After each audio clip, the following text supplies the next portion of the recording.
Hi guys, welcome back to another video. So today we're going to work on dribbling and we're going to go back to the very basics of dribbling. So just learning how to carry the ball with close control. So before we try and learn any moves, anything complicated, we really need to get the foundation of dribbling down to perfection. So I'm going to show you some tips today that are going to help you improve your dribbling and keep that close control while running at full speed. So let's go.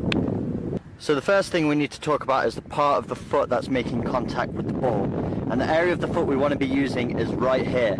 So it's just to the side of the small toe, just on top of the foot here. And the reason we're using this part of the foot is because when we make contact with that ball, after we've made contact, as our foot hits the ground, it's already in a running position to carry on running at full speed. We don't want to be using the inside of our foot to dribble. I see a lot of players doing this, especially younger players. They want to use the inside of the foot because it's a nice big surface area. But look what happens, as I make contact with the ball, my foot plants down again. This is not an automatic running position. We then have to adjust our feet to then go and run and take off again in the same direction. So when we use this part of the foot, as we're planting our foot down, we're already in that running position. You're going to be able to run with the ball at higher speed and it's going to feel a lot more natural. So you've got to get used to using this part of the foot. The next thing you want to be doing when you're dribbling the ball, you want to try and take a touch of the ball with every step. You don't want to just be kicking it out in front of you and running after it. You don't want multiple steps in between each touch of the ball. And the reason for this, if you're taking longer touches, there's just more of a chance for somebody to intercept it. But if you're taking a touch of the ball with every step, you're always in that close control of the ball, so that if a defender comes in, all of a sudden, you can react. You already have that ball under your spell, you can change direction very quickly and the ball's still going to be close to your foot. So to practice, we can just move around a space, just trying to get a touch of the ball with every step.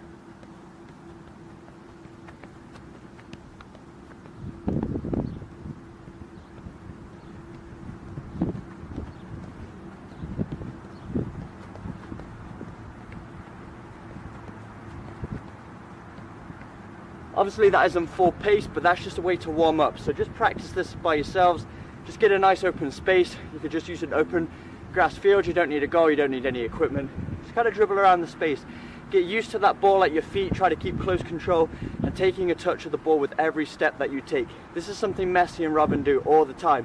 And they can do it at top speed. But it starts here. You have to start doing it slow, getting used to it. And then as you get more comfortable, just increase the speed little by little, and before you know it, you'll be at top speed, keeping close control of that ball. So make sure you practice this first. Another key point for dribbling, especially if you want to keep that close control, is lowering your center of gravity. So to lower our center of gravity, we're just going to slightly bend our knees, slightly arch our chest forward a little bit. If you lower your center of gravity by just slightly bending your knees and arching over the ball a little bit, you're going to feel more in control of that ball, more agile, and feeling like you can change directions a lot quicker. So when I'm dribbling a ball, I'm not just doing this, I'm not upright. I don't look very convincing, it doesn't look very explosive, it doesn't look very threatening for a defender. But if I just lower my center of gravity ever so slightly like this,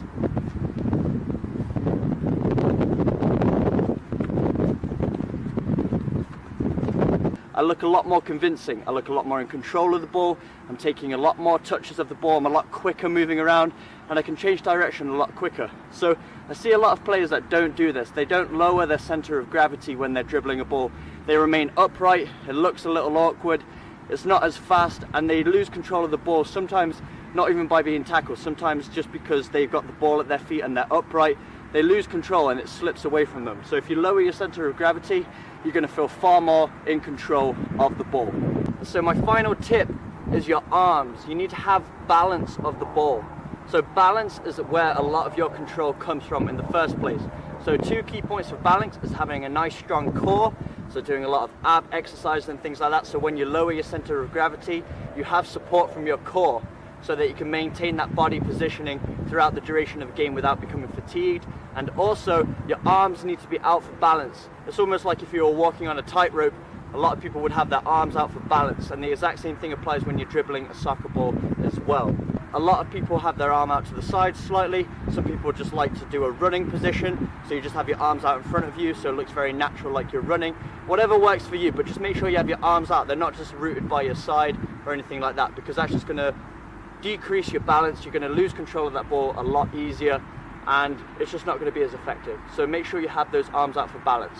This obviously takes practice. You need to become coordinated with the ball so that you can eventually get to the point where it's almost like the ball is an attachment of your body. If you look at Messi, you look at Robben, when they're running without the ball and when they're running with the ball, there's only a very slight difference. So that's the goal for you guys. As you develop, as you improve, as you work on your dribbling, the goal for you is to try and get as close to being as fast without the ball as you are also with the ball. Alright guys, so I tried filming an outro, but it started to get really windy at the pitch, so you couldn't even hear a word I was saying. But basically, all you need to do is just take this technique and start off slow. Everything that is brand new, doesn't matter what you're doing in life, everything's going to be a little bit awkward at first, but when you learn this technique, just start off very slow, get the fundamentals down, and then over time just increase that speed little by little until you can almost get to top speed dribbling the ball. But take all these tips. If you did enjoy this video, make sure you smash that like button. If you're new to the channel, hit that subscribe button for weekly training videos and other videos that are going to make you better players. And as always, I will see you in the next video.